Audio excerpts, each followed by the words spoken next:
I've worked for many different kinds of organizations, Mm-hmm. but I've never actually worked for a cooperative.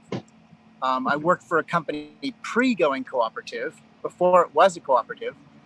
And I guess what was driving it was that it was a very mission-based organization.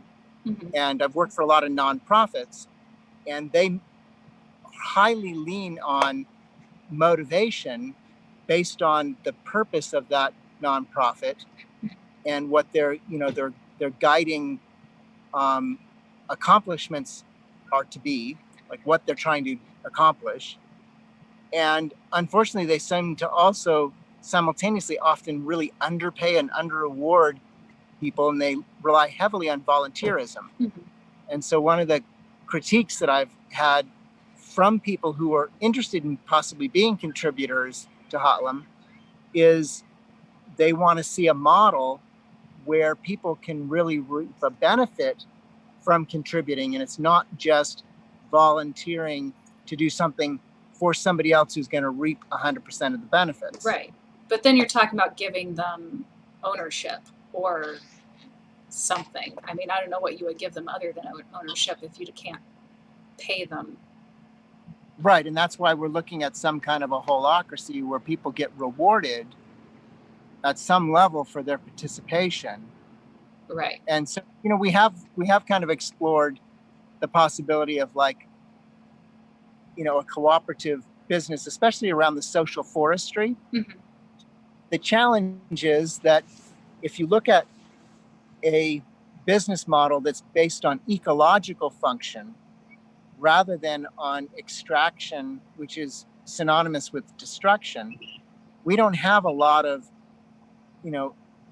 economic models, except for maybe some organic farming or some permaculture projects that simultaneously reap benefit for people in the short term and reap benefit for the ecological system in the short term benefit. So we're really looking at a long throw, and how do people want to invest in restoring ecosystems and restoring their relationship with those ecosystems so that we're living in a more symbiotic relationship with the ecosystem, and that is the benefit that we're Mm-hmm. receiving, that we have clean water, clean air, clean food. Mm-hmm. And that's really difficult in a transitional economy like we're in, Mm-hmm. where if I work for a food co-op and then I get, some kind of a, benefit at the end of the year in a dividend, or even if I buy into a retail store and they give me a dividend at the end of the year, very different model because it's just that financial transaction. Mm-hmm.